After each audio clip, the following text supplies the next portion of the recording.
All right, guys, it's 11 p.m. deep in the heart of Ohio. This is Field Investigations with Agent J. I'm here at the desk, files open, coffee hot, the unknown waiting just beyond the static. Tonight, the veil thins, strange lights drift silent over empty fields, faint voices murmur from beyond the dark tree line, shapes move just outside the edge of sight, and that familiar high strangeness creeps back into places we thought were safe. Our quiet backyards, our sleepless nights, the spaces between what we see and what watches us back. If you've seen something that shouldn't be there, something that makes your skin crawl, something that keeps you staring at the ceiling long after the house goes quiet, then please pull up a chair, turn up the volume, and join me. The chat is live, so drop your encounters, your questions, and your nightmares. No judgment, no filters, because out here, after dark, anything is possible. Let us investigate. Glad everybody came back tonight, or if anybody is here, welcome back. I do not have the chat up just yet. Get in there. Slow start. I had some stuff going on this evening. Let's turn this down. All right. Pop in the chat. Say good evening. It's a nice one out there. It's a cold day out there here in Ohio. Hope everybody's staying warm. It's a shame we just just had a bunch of warm weather, and now we're stuck with this. Give me a second. Got a little bit of some updates for you here tonight. We're going to start on that, or start with that here in the first block. Just updates on the recent sighting surge here in Ohio of UFOs and that pesky Bigfoot, which we do now have as the 8th confirmed sighting of. After that, I thought we'd kind of give a little bit of a look at the alleged alien races that are supposedly on Earth now with us. And I thought it would also be interesting to see how some of them are portrayed in film, as they've been kind of sprinkled and throughout that for 70 years. And then I thought we'd cap off the episode going over some interesting Mufon files. I thought that was a fun segment that we've done a couple times throughout recording. So we'll do that at the end. I hope everybody's got something warm and is ready to deep dive into the spookier side of Ohio and the world, I guess. Hey, Hecklefish. That's an inside joke. Thank you, Mike, for coming. Jen, welcome, welcome, welcome. I appreciate it when the chat's lively. Just going over these here real quick. I actually had pulled up the Mufon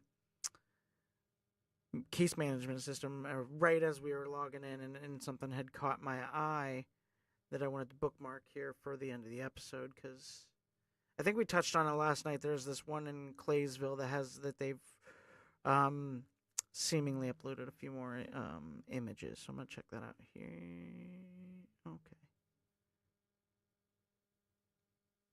Okay. Well, it'll come up here after after the episode. So, as stated, I figured we'd touch base again on some on the Ohio sightings that we have going on. Got a really weird concentrated wave of reports coming in over here of Bigfoot sightings. If you hadn't joined us the last couple nights that I've been reporting on this, which, looking at the chat, that it's you people, but we'll catch everybody up.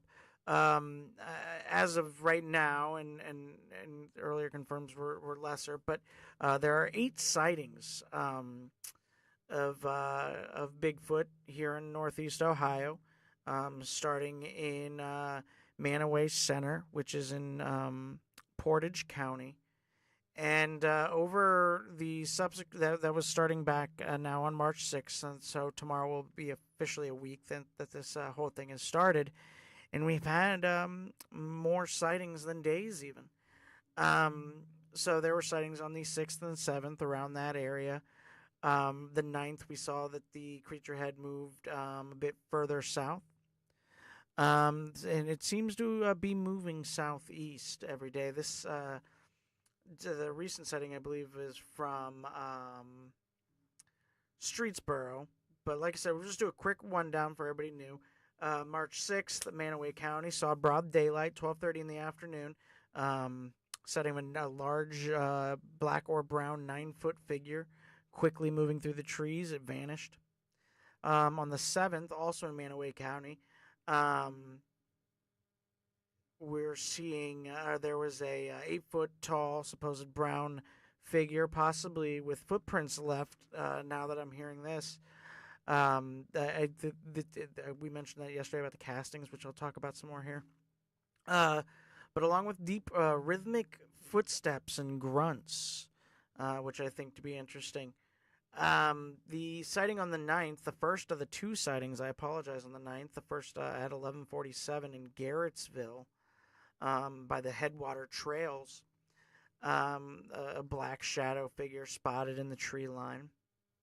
Then later that day, again in Garrettsville, but a little more south toward Windham, a 6-foot to 10-foot tall brown figure running with an impossibly long stride across the ground.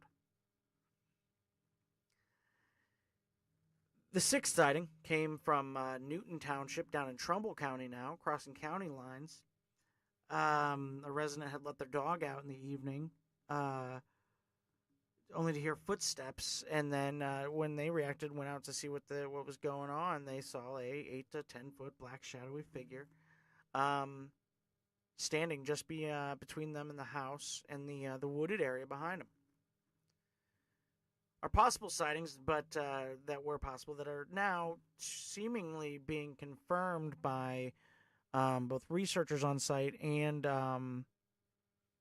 possibly some confirmation from the Bigfoot Society in Streetsboro and the surrounding areas between the 11th and then early this morning trickling in. But pretty much that same description. They're saying these tree lines out there, seemingly in the Streetsboro, Garrettsville, Windham, Manaway area, a 7 to 10 foot tall, brown, furry haired creatures out there stomping around. I mean, something's moving out there. I was, having a discussion with a friend of mine, who I hadn't seen in man, coming on well over almost 2 years, actually. I was lucky to catch up with him briefly on a phone call today. About believing these types of things. Whether you think it is some sort of undiscovered ape creature, or just, animal. Maybe humans pranking, whatever it is, people are seeing something. And if it's people, that's fine. I mean, we all kind of freaked out about the clown sightings 10 years ago. Do you guys remember that? There were nefarious humans dressed as the worst things imaginable, clowns out just in woods in like North Carolina and Virginia. I think it was happening a lot down there. There might have been sightings up here.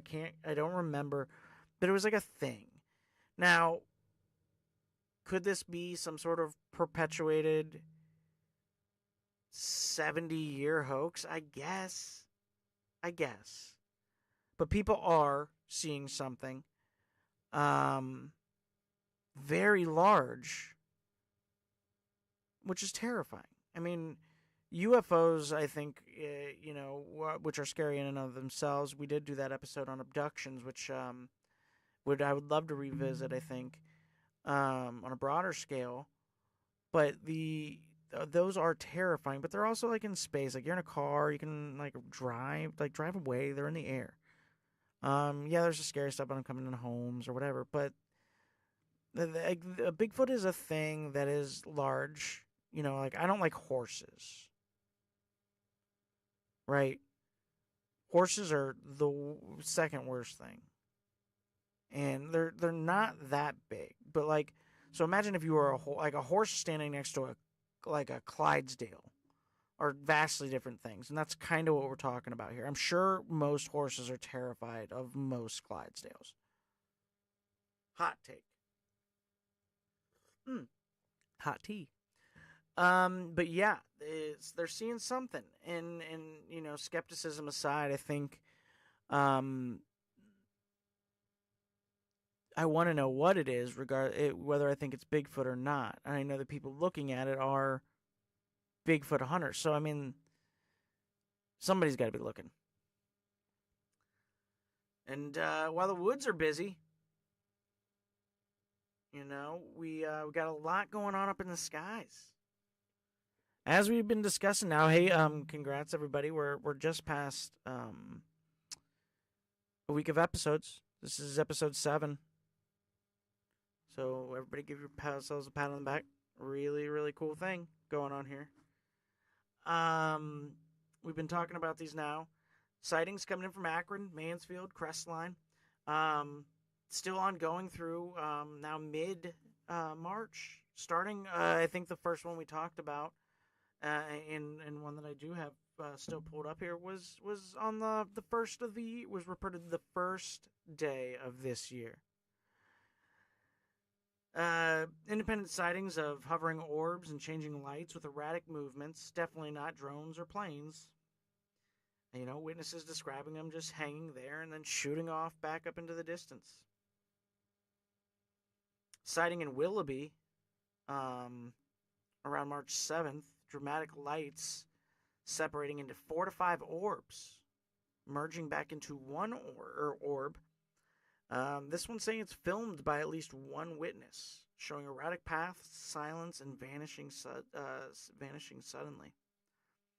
Now, I do happen to have the Mufon page brought up. I do not see this Willoughby sighting has been reported on here.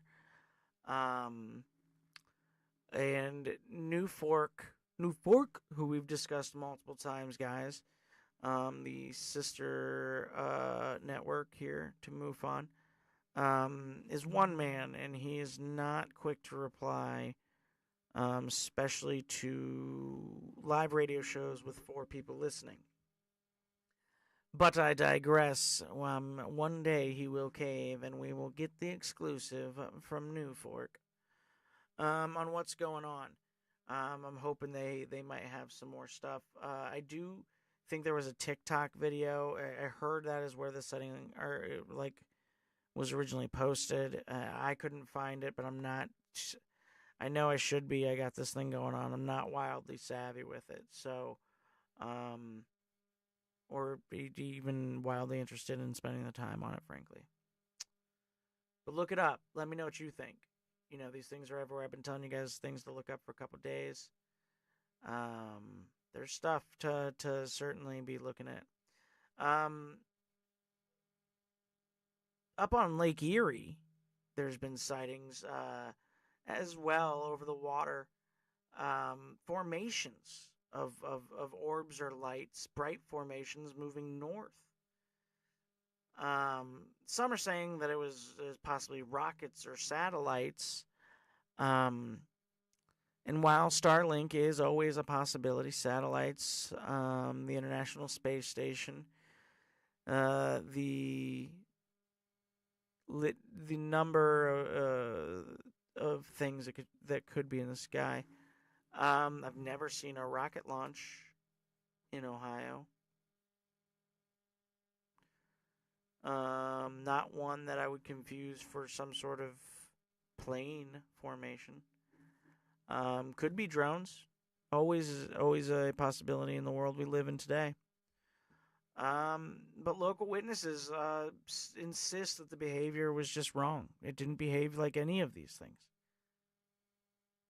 Lake Erie's always an interesting one. I mean, it's like we were discussing yesterday with kind of the Ravenna Arsenal being a hot spot. I mean, I think we even touched upon it before, and one that I wanted to go back to, the Lake Erie Monster, because the Lake Erie is a hot spot for activity. People, the Great Lakes in general are.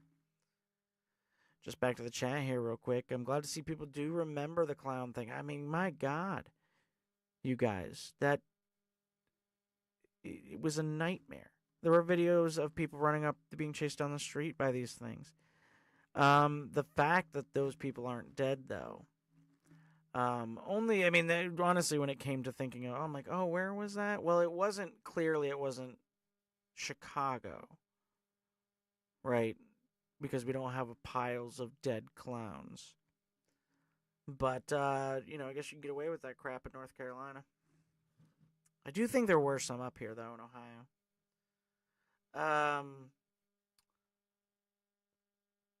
Back to these,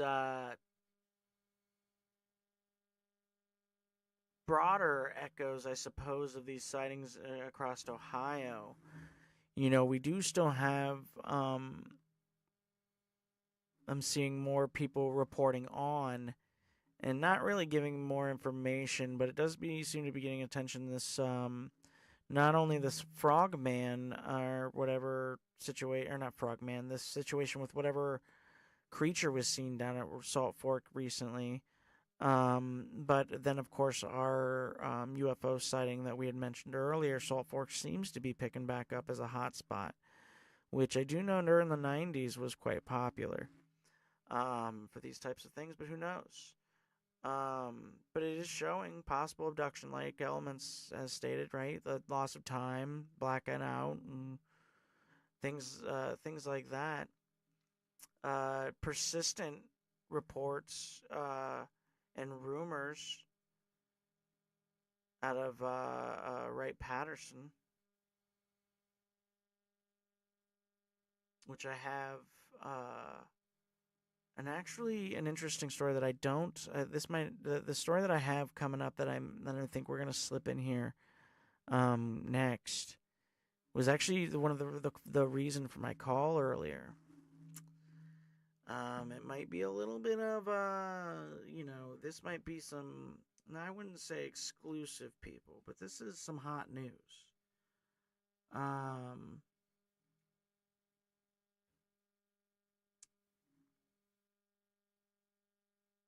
That is linked to the Wright Air Force Base that I had just mentioned. And we're just going to move straight into this next block with this because, like I said, my buddy that I was talking to earlier brought this up. Very disappointed I didn't stumble across this myself, and I'm sure there's good reason. Hopefully, we don't have any issues after this. But a retired U.S. Air Force major is still missing after 2 weeks in New Mexico, or after vanishing in New Mexico. He's a retired U.S. Air Force Major General. And late last month, he went missing out there in New Mexico, Albuquerque area. William Neal McCasland. He was 68.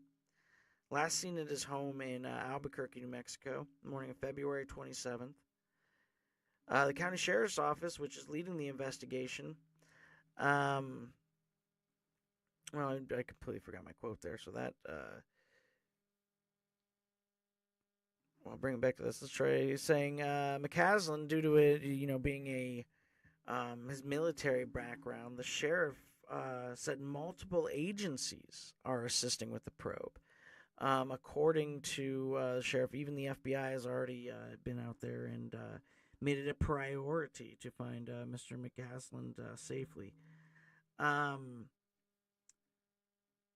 County Sheriff John Allen, in a statement, our investigators and search teams are working continuously and we're coordinating closely with our local, state, and federal partners. It's now you guys ask why do I have this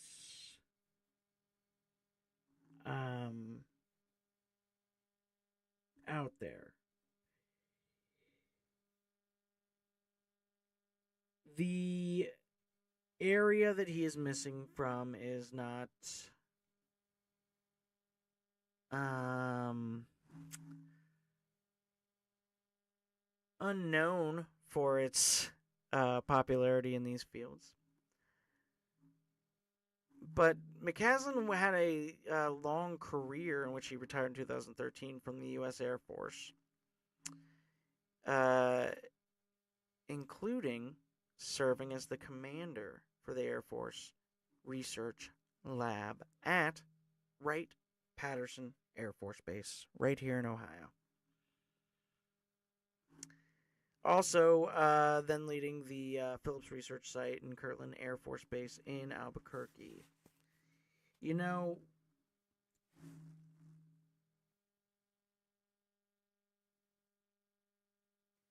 the Wright-Patterson Air Force Base has its own slew of, let's say, conspiracy, or that even involves Bigfoot. If you believe some people, pretty interesting. But it's one of the places that the reported crash from. I don't know if you guys know of a place called Roswell, New Mexico. But that's where the debris was sent originally. Those reports that you see of them holding up the thin sheets of cellophane or whatever they say it was and such, are actually from there. It's from when they did all the investigating. So, this guy, I apologize. Give me 1 second.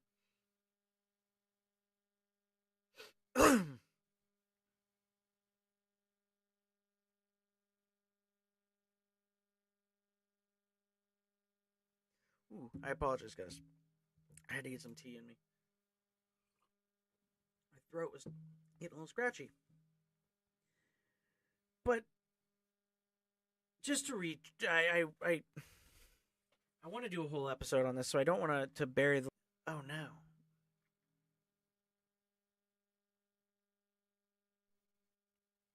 Oh, all right, guys. Actually, I apologize. I think we might have got disconnected.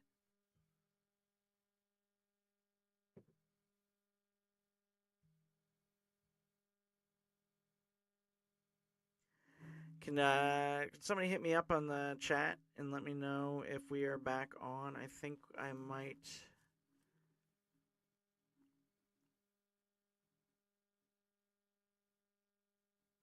I might be having some technical issues again. I got a disconnection thing here, guys.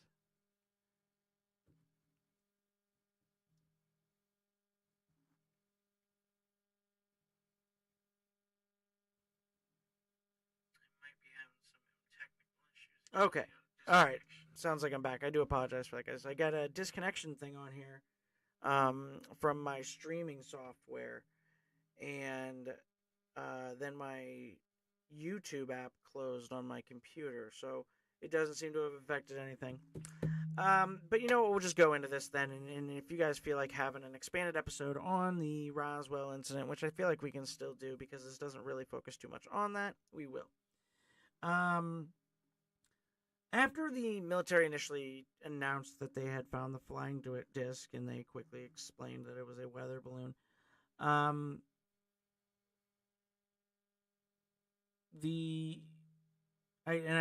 do have to correct myself on some stuff. I guess there's inconsistencies with there's two different video, or there's a lot of different video on this when they were showing off the weather balloon stuff. Some of it says that it was at Wright-Patterson. Some of it says it was in Roswell. But either way, it is heavily rumored that is where the real stuff went, out there to Wright-Patterson. And that's also where the alien bodies were sent for analysis, which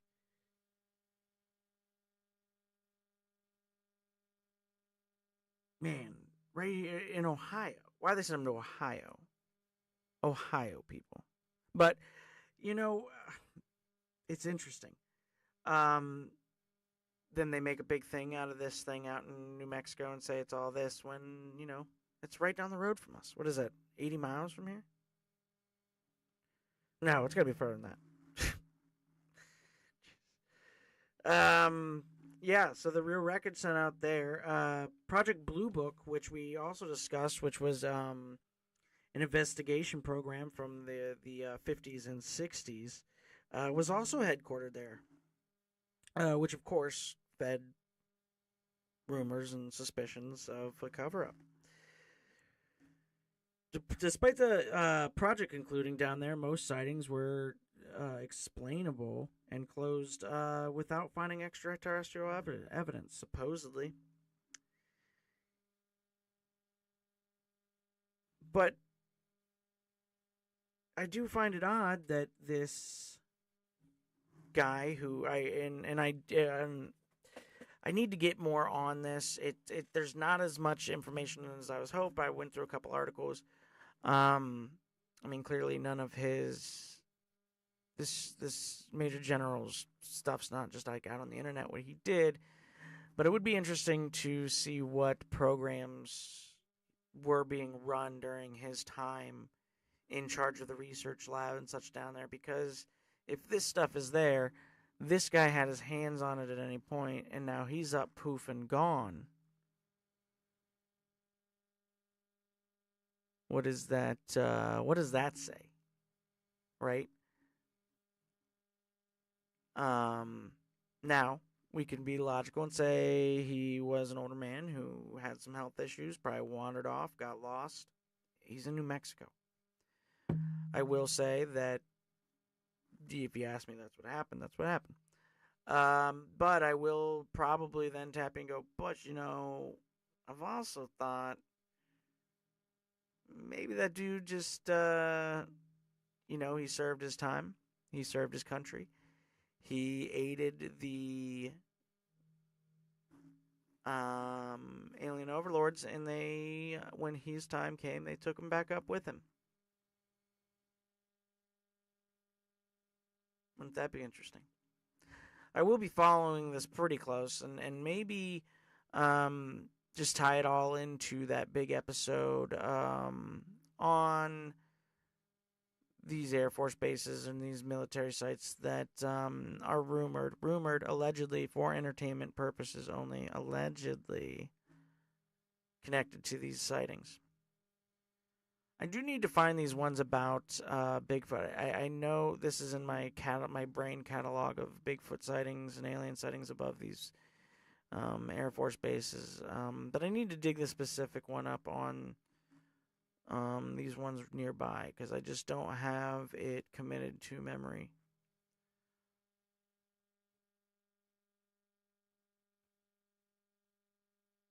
It's interesting. There's a lot of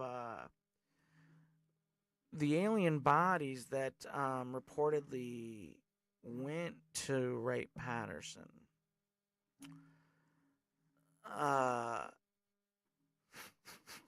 There's other stories of this where one of them lived at the base. There's different versions of this story. You'll hear it out there. But lived at the base and lived into pretty old age, considering, and contributed to. That's actually the inspiration for my photo here. And I guess the movie Paul, now that I think about it, with Seth Rogen. Oh, that was a great movie. Now I'm going to watch that. But yeah, just kind of influenced things over time, and finally it passed away from I don't know, being on Earth, just things sucking. I mean, what do you think? These aliens, they live, who knows if they have lifespans longer than ours, but let's say they do. They live 500 years. They come down here, knock on our door. We shoot some pew-pews at them, knock them out of the sky. One of them lives, 500 years old, and he gets here, and he's like, God, this place sucks, and just dies after like 22 years. Crazy. Crazy. I think this is Paul, though. I think I might just be spitting out the name of the plot of the movie Paul. Um, but speaking of aliens, I did think it'd be fun if we spent a little bit of time discussing since we've been talking about UFOs and abductions and the like, that we would discuss some of the often cited or often, I guess, allegedly occupying alien races that are on Earth. I stray from using the word confirmed, though. I think if as far as I am, or as far as I'm concerned, they are confirmed. um, Now aren't scientifically proven, but they do reoccur in thousands of independent abduction, contactee, and whistleblower accounts. From Betty and Barney Hill in 1961, Billy Mayer, David Icke, who, man, I just watched a really great video at David Icke earlier today, or even the Eric Davis Pentagon briefings. These are the ones that seem to pop up the most. Most of them, or some of them, you'll probably recognize and go, well, yeah. I mean, when I close my eyes and think of an alien, that's what I think of. But some you might not have heard of, so I thought it'd be fun to go into that topic tonight and try to prepare you guys for what's out there. Let you see with your own eyes and inform you. I think we'll start out with my favorite. I think everybody's favorite, the classic Greys. The most reported alien of course, the gray. Sometimes reportedly tall, but more often than not reported as somewhat diminutive, 3 to 4 foot tall, gray skinned, sometimes green. I think I've heard that. Oversized, black almond shaped eyes, tiny mouth, nose, thin bodies. Often, less appendages than us, 3, 4 long, bony fingers with kind of a cold, clinical demeanor on their face. Often connected to abductions and medical experiments, hybrid programs, and of course the Roswell crash lore that brought them here to Ohio, allegedly, right? Right. Any case you hear of flying saucers that I think that we are familiar with, the triangle craft that I saw, the quick moving orbs that we reported on tonight, that I also have reports of myself seeing when I was younger. These are who I think are in those. This is the kind of also the masses in the community tend to think that these are the Greys out there, doing their field work.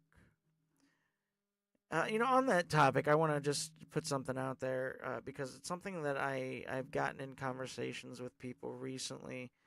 Something that they like to bring up about, in disproving some of this. Their immediate and quick one is, I can do it quickly. Why don't we ever? Why are they always different? Why don't we always ever see the exact same thing? As in these craft, he means. And if we could in the chat, you know what?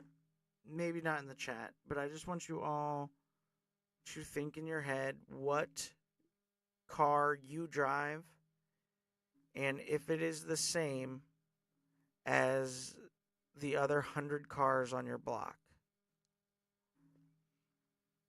That's why. Because they're aliens, and maybe they don't engineer something. They don't mass engineer ships for these types of things. Maybe ships are, printed depending on what they need them for, research or experimentation or observation, just to F with us out across the ocean. Maybe some of these orbs are just that. Maybe they're not too different than drones. Maybe they're essentially alien drones, conceptually, right? They could all be the same, all those things. But I do believe that behind whatever they are, the saucers, the triangles, the orbs, I think it's the grays. I think it's these grays out there.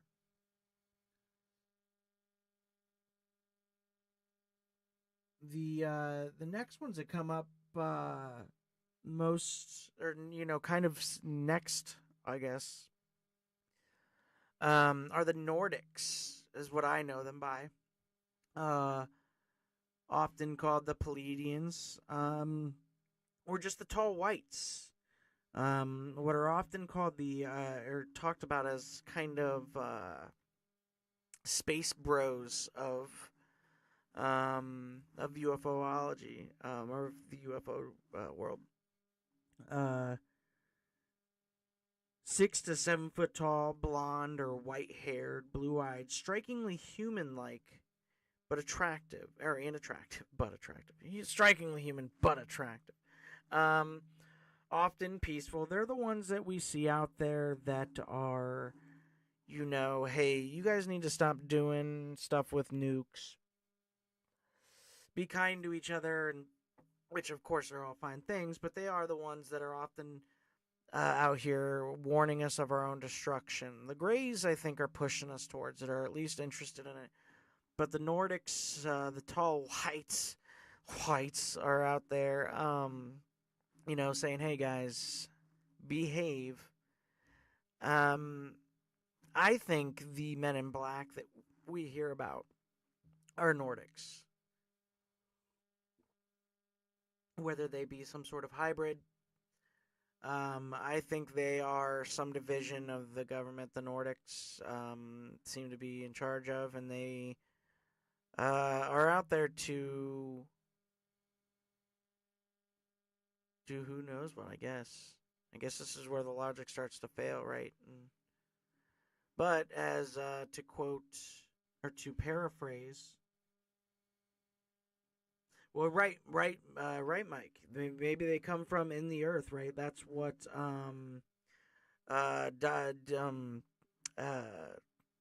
David Graeber is saying in the recent disclosures, is that these things are coming out of the ocean. Which, I mean, that's not unheard of. I mean, of course, we have Atlantis theories and all that kind of stuff. Or maybe these are a future us, or some sort of shark-human hybrid that knows how to fly. Who knows? It's eerie. When that. When thinking about them, right, we're talking about the races, and we go, they're from either space, which is utterly terrifying, or the ocean, which is utterly terrifying. I trust the ocean less than space. Lexi, that's a good one. Yeah, I trust the ocean much less than space. At least, that there's, well, I don't know. I'd rather be in space than the ocean, I think. I say as they're like, oh, the atmosphere is going to burn up tomorrow, we're all going to suffocate. I don't want either. But I think the Nordics, the tall whites, the Pleiadians, they are here for good reason. I think they are here to help us. They're interesting. The next ones are the reptilians, which I will be calling them because the name Draconians, I think, believe it or not, invalidates them too much. Now these ones are getting very, very conspiracy heavy because these the reptilians, these 7 to 9 foot tall, scaly green or often brown, creatures with vertical slit pupils are considered to be the ones that are infiltrating everything. They're said to have bizarre shape shifting abilities. We all saw the video of Charlie Kirk where R.I.P. I'm not here to bash him, but we all saw the picture, the video of him where his eyes got a little wonky. You see him in the background. The Secret Service agent every once in a while will brush his face, and it looks a little too scaly. But these theories go anywhere from underground bases, infiltration of power structures. David Icke, who I had mentioned earlier, or just briefly earlier, really had a lot to say about what was going on with the Draconians, which I do believe he coined the phrase. I can't bring myself to say it in a serious way. Now David Icke was a like a journalist, a conspiracy theorist. I think he wrote like 20 books. But he really liked to talk about things like 9/11 and lizard people and the English royalty. All of it reasonable, honestly. I think the problem with society or with the world is, especially today, is that I think we would all just rather them just come out and say, "Yeah, we're lizard people." You have to be because of the way the world's behaving. They have to be lizard people. So to go back and look again at David Icke's testimonies on this, and this is from early 2000 stuff, and some before that. You go, man, alive. He was clearly right. Clearly right. David Icke is still around. Check him out. Look up any of his videos online. They're worth the watch. Um, and bring some of your favorite conspiracy theorists into this chat too. Let's talk about those. Yeah, but the Draconians or the Reptilians are often cited as being the hostile ones. I mean, some say they're the an earlier offshoot of the human race, whereas we evolved from mammals, they evolved from reptiles and whatnot. Whatever. I haven't seen one, but somebody's seen something, and I have seen a lot of people's eyes go a little slitty on them when they're on TV or something. Who knows? Uh, I think there was maybe I don't know if anybody in the chat remembers the movie. Yeah, that guy is nuts, Mike. I knew you would know him. I knew you would be one that would know him. His stories were kooky, but man alive, the detail. I mean, that guy was a writer on par with Hubbard. You know what I mean? Uh, Jennifer in the chat. I wouldn't be surprised if at all we found out the British family was at least partly aliens. Well, yeah, clearly. I mean, they're eating people. Didn't we read that, right? Everybody else read that some of these people are eating people. So I mean, I think they're aliens or something. They have to be.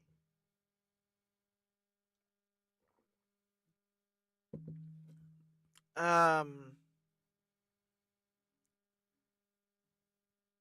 and I lost my train of thought on that, unfortunately.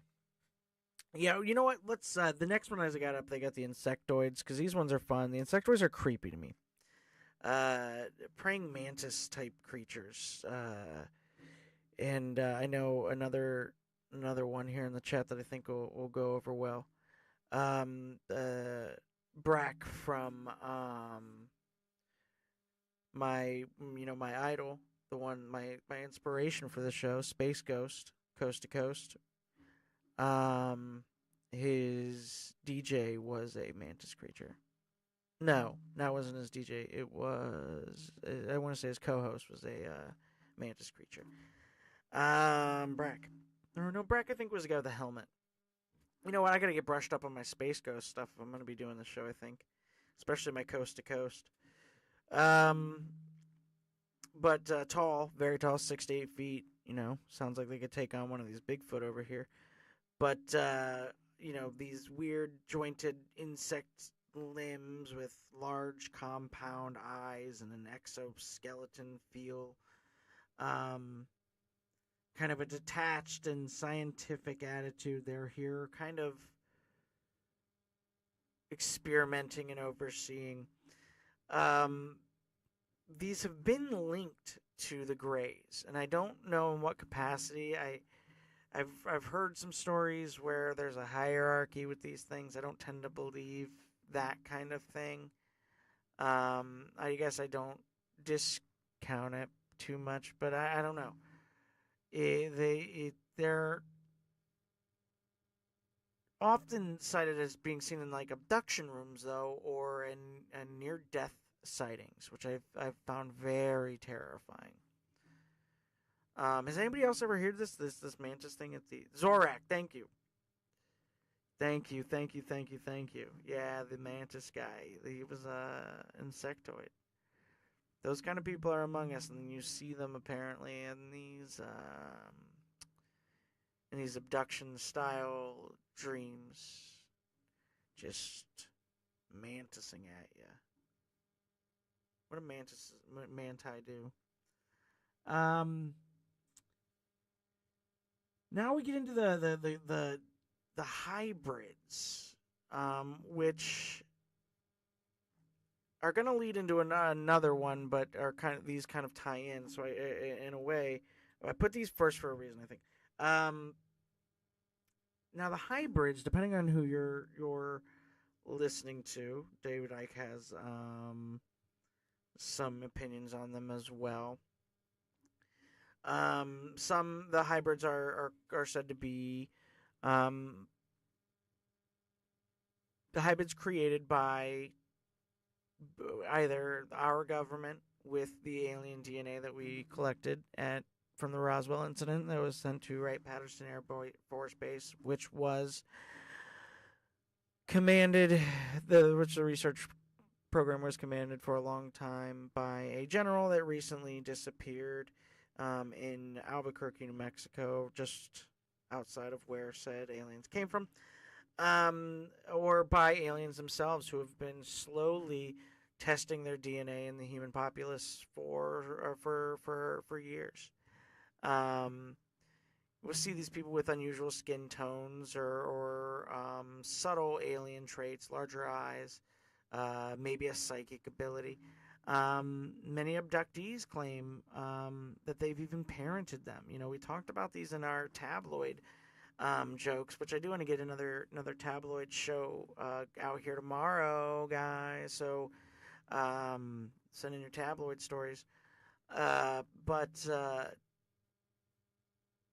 that they've parented these things. Or that they've been a part of some sort of genetic program. They've been abducted multiple times and had multiple samples taken, and that there are these. Moltar was the producer. I knew the one with the helmet. I thought he was okay. But yeah, the hybrid situation is one that's been going on for years, and that one popped up in X-Files, which I think I was going to talk about tonight. Their portrayal in media, but man, we are running long tonight, which I don't care if anybody wants to stay up. Maybe we'll just keep going until the sun comes up. But then what I mean by tie-in with this next one are the Anunnaki. The Anunnaki are said to be the old gods of ancient Sumer. What is often considered the original civilization thousands of years ago, long predating Egypt and all that. They're the ones that were referenced in that Fourth Kind movie, which I believe was referenced in the chat a couple days ago. They're those guys, and said to have done all sorts of things from building the pyramids to um, stripping the earth for resources or putting resources into the ground, even, it's been said. Um, um, to fathering offspring. That was some called the Nephilim, references in the Bible to those even, which were giants. Most of the gods that came after that in recorded history were said to be versions of that, and even handed down to our current myths. And sometimes the Anunnaki, they were kind of the creators of humanity to a degree. I mean, they took the race that was here and bred themselves into it through some sort of genetic engineering or genetic, you know, breeding process. Often linked to the kind of ancient astronaut theory that became pretty popular. Um, Less common you hear about these guys now, but in our history with these things, they're wildly popular. And yeah, Mike, that's the rumor, right? They wanted our gold. They built resonators and all kinds of wild stuff. They wanted gold because there was the stories that gold was used in their blood or in the power of their ships or to save their planet, and they burned through all of it. I don't know. We still got gold, though. Like they didn't come in like Galactus gold off of our planet. We still have gold. Like rappers have gold in their teeth. Now, maybe rappers do because they also have alien DNA. Or, you know, maybe we have a proclivity for gold because of this genetic need for it, right? Ooh, man, that's a fun theory. That maybe that is the root of all evil, right? Maybe the Anunnaki instilled this genetic predisposition for gold. And that we just have to fight wars and things over that, or black gold even, which we found. There's word that they wanted that stuff from the ground as well.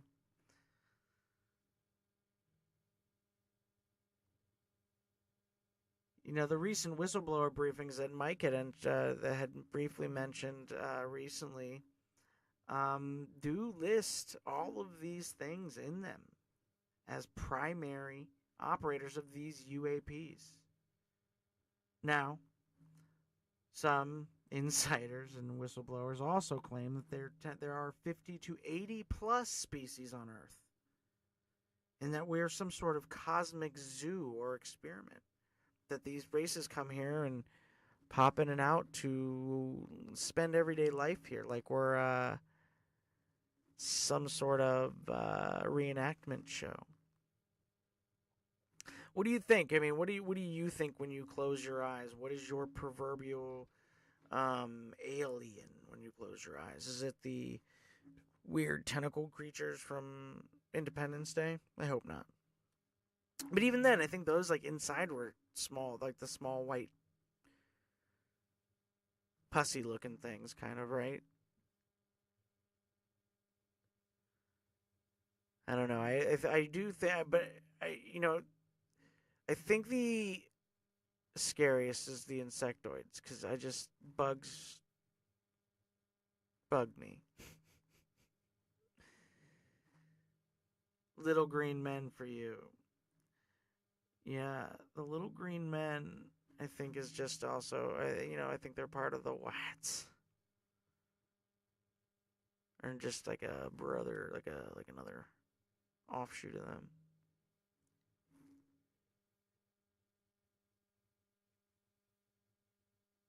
But I think everybody has their preferred. I know which ones I'd rather see, and that is none of them. I want to know if they're real. I think I would talk to them in a capacity of like we knew, but I don't want to be one of those first contact kind of cats. Like I don't think I got that. I'm a second. I'm a second contact. Me and the Boimler go down on second contact kind of stuff. Not quite first. Um, but I hope they're not any of these. The white. I wanted them to be the shore white, or even the little green men are fine.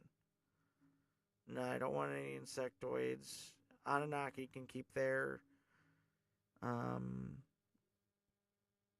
deistic stuff to themselves. But I think we'll call that. And I actually had a whole other part. I think we're gonna come back on some of these even tomorrow and touch base on them just because they're fun. Portrayals of these in media. The Anunnaki famously um, kind of displayed in Stargate. Um, the whites and the hybrids popping up in, of course, of course, all those Star Wars, Star Trek, X Files. Um, yeah, they're popping up. I think that's a fun deep dive to just go down and see how those developed over time. I actually still get a very eerie feel from seeing the scene at the end of Close Encounters of the Third Kind. I have a copy of that. My Blu-ray copy has 4 different versions of that film on it, and they actually put a timeline in it, like in the fold out, so you can see the differences in the 4 films. One of them has this extended scene of the aliens at the end, where, if you guys remember, or if you haven't seen it, I mean the movie's as old as this stuff, so go watch it. This isn't my fault if it's a spoiler. But like these people all come out, and then this like really terrifyingly tall alien comes out and like sticks his arms out, and there are all these like really tiny white aliens that then like kind of run around and like grab people's hands, and it's an eerie scene. Like that's nightmare fuel to me. And I'll always think of that. I think those are terrifying. For tomorrow, I think we're gonna do a full-on Ohio 2.0. I discussed this. We started last week with doing a full-on Ohio episode. Um, I promised to come back for that. Wait a minute, we can't do that because we know what tomorrow is. Tomorrow's Friday the 13th. I have a whole episode already written for this next to me. I'm looking through my notes as in like, oh man, I have to fill the rest of this episode with other Ohio stuff. What do I got here? Friday the 13th stuff, just as I promised. We'll be doing that instead. I apologize. So come back tomorrow night. We're going to deep dive even further into Friday the 13th. We'll call this Friday the 13th Part 2. I hope that's not trademarked by Paramount. Get the handler out there in the crowd, please, on that. Check on me. But we'll visit those things tomorrow, and of course we will go over any those Mufon cases I said we'd get to today that we're not going to get to. We'll get to those tomorrow, and hopefully there'll be a couple more, maybe even some from these cases that are sprinkling in. But stay spooky, guys. I hope everybody gets good rest. I appreciate you all coming out to listen to me ramble about bullcrap for nothing for an hour. I really hope you come back tomorrow and have some fun. Thanks for being in the chat. Everybody was super cool tonight. I'm going to spend a good chunk of my day, I think, getting this phone line going for Friday the 13th tomorrow, guys. So wish me luck with that, and I hope to hear some of your guys' dulcet tones across the phone lines tomorrow evening. Be cool, be kind. Always rewind, And remember, guys, Big Brother's watching you. Have a good night.